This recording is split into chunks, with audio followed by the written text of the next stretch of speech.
So I'm gonna say his name tonight. Amen. Kairen Lacy was innocent. Kairen Lacy should be here with us. Nothing will ever repair or replace the pain that his parents have to feel and his loved ones have to feel. Police charged Kyren Lacy with negligent homicide back in January, saying his reckless driving led to this deadly crash. Lacy was never formally convicted because he died by while waiting for his trial. That's that green car there, the green one seen at the end. Lacy's lawyer says he was more than 70 yards away from the crash when it happened. Always strive to do my best to mix authenticity with the most complete and up-to-date information available. I failed to do that on Monday night based on the subsequent evidence that has been released by the Louisiana State Police Department. When Ryan Clark spoke out about Kyren Lacy's innocence on ESPN, he thought he was standing on the truth. But truth has consequences, especially when it challenges police power and billion-dollar networks like ESPN. Days later, ESPN made Ryan apologize, publicly, for saying a black man might have been framed by the system. Fans are now saying we're witnessing the public buck-breaking of Ryan Clark by ESPN. Others are wondering how ESPN is fine with Brett Favre stealing from Mississippi's poor, but Ryan Clark can't tell the truth. Before Tuesday, the public had only seen this short clip of the crash Kyren Lacy was arrested in connection to. It was released by his attorney, Matt Ory, during an interview with Homa TV. But Tuesday, LSP released nearly 11 minutes of video intended to broaden the perspective. On December 17, 2024, a crash in Lafourche Parish, Louisiana, left 78-year-old Herman Hall dead. Police claimed it was caused by LSU receiver Kyren Lacy's reckless driving, speeding, and passing in a no-passing zone.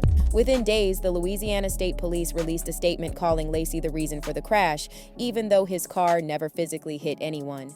He was arrested, booked, and painted as the villain before a single piece of video evidence was made public. But when Lacy's attorney released new footage months later, the narrative started to crumble. That video shows Lacy's car 72 yards behind the actual collision, meaning he couldn't have caused it. At some point in time, you're going to see the collision, which we're going to know is vehicle number 2 from oncoming traffic colliding with the vehicle of Mr. Hall. You will see another vehicle come to a stop, and then you'll see Kyren Lacy come to a stop. Keyword, behind the vehicles. That is not how this story was ever painted. And then the district attorney's own review came out, calling out multiple inconsistencies in the state police report. And even the DA said the crash timeline police presented didn't add up. They even found that the police video used as proof had desynchronized audio, which made Lacy look closer to the crash than he actually was. And then on top of all that, Lacy's attorney also released footage seemingly showing police trying to influence a witness on how to describe what they saw. State trooper was trying to influence one witness on how to describe the crash. But during that exchange, the witness involved in the crash can be heard blaming another driver who is not Lacy before the state trooper redirects the conversation to Lacy's Charger. That lady in the back of me, she didn't saw what was happening. That's how she called that record. She was running in the back of me. So, but the Charger was coming right at you, right, correct? And that's why you had to slam on your brake, the head on with you. So yeah, just make sure you include that, and that's very important. But then another tragedy struck. Just days before a grand jury could hear that evidence, Kyren Lacy was dead, found in his car with a self-inflicted gunshot wound right after a police chase. Authorities say the 24-year-old died from an apparent self-inflicted gunshot wound during a police pursuit in Texas. Officers first responded to a call Saturday night after Lacy and a family member got into an argument. Police say Lacy fired a shot at the ground and then took off in the car. He crashed several miles later. EMS pronounced Lacy dead at the scene, saying he appeared to have shot himself prior to that crash. And just like that, Kyren was gone. And what makes this tragedy even more devastating is knowing they killed his reputation before he could defend himself. So after that video surfaced showing Kyren Lacy was not at fault, Ryan Clark didn't hesitate to speak up about this injustice. And he said what so many were thinking but were too scared to speak. Kyren Lacy was innocent. Guys, Kyren Lacy was supposed to be in the NFL. Kyren Lacy was accused of something and being investigated for something that he didn't do, and he died having to live with the guilt and the consequences of a guilty man knowing he was innocent. It recently was discovered that he was 72 yards away from the crash, that police and state policemen tried to coerce and doctor and use ways to manipulate statements that put this young man behind bars. They changed his joy, they changed his life, and eventually he took his own life. This was supposed to be a career, but at least he was supposed to be here. At some point throughout his career, I would expect to have said his name. So I'm gonna say his name tonight. Amen. Kyren Lacy was innocent. But Ryan didn't stop there. He also took to X to share a post where he doubled down on Lacy's innocence and also accused the police of framing him. Ryan wrote, "Kyren Lacy was innocent. He was railroaded, set up, and lied on. They took his joy, his career, and eventually his life. This story isn't new, and it needs to change. Justice must be served. Kyren Lacy was innocent." After this, fans flooded social media praising Ryan for speaking the obvious, and some even said that this is the real reason that side wants Ryan Clark off of ESPN. One user wrote, "He'll say what the others on that network won't, and he's been doing it for a long time now. Salute to you, brother. We love you, man. And you know who the WE is. Keep being a light where it's hard to shine." Well, turns out this fan was onto something, because just days after Ryan proclaimed on TV that Kyren Lacy was innocent, ESNP stepped in and told Ryan he had to apologize for telling the truth. They forced him to retract his words and keep the narrative convenient. I've never really had much trouble expressing anything. This has been more difficult because I know that people are hurting, right? 2 lives have been lost. Herman Hall, a man who spent his life in service of others, and Kyren Lacy. He's just a young man who I wish I could tell how much he had to live for. My heart absolutely breaks for both of them, their families, and their loved ones. On Monday night's Sports Center, I addressed the horrific car crash that took Mr. Hall's life, and also the subsequent tragic events that led to the death of Kyren Lacy. In full transparency, y'all, I knew Kyren Lacy personally, but nothing matters to me more than the truth.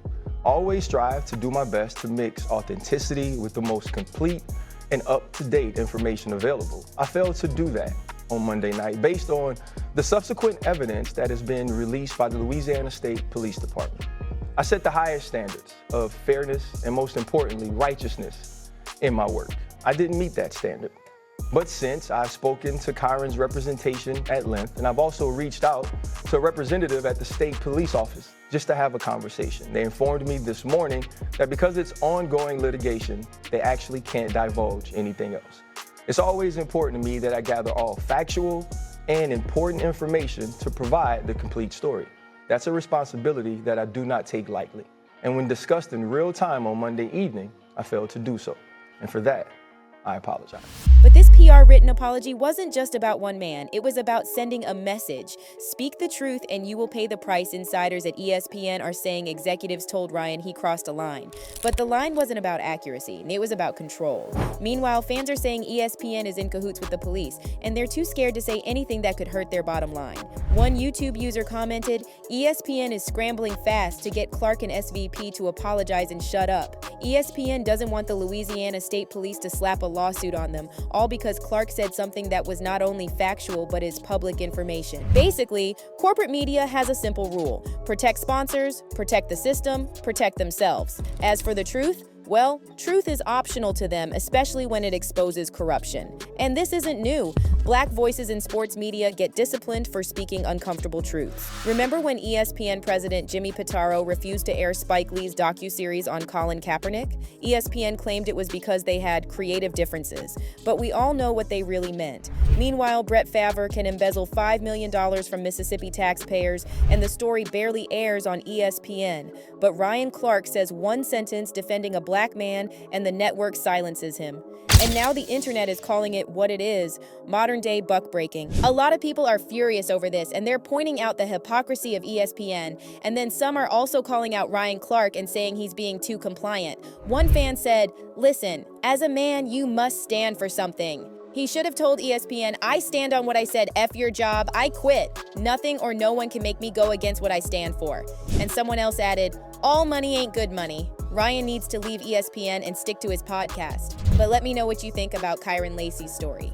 Why was ESPN so quick to force Ryan to apologize? And do you think Ryan should have stood by his words instead of apologizing? Share your thoughts in the comments and stick around for this next video.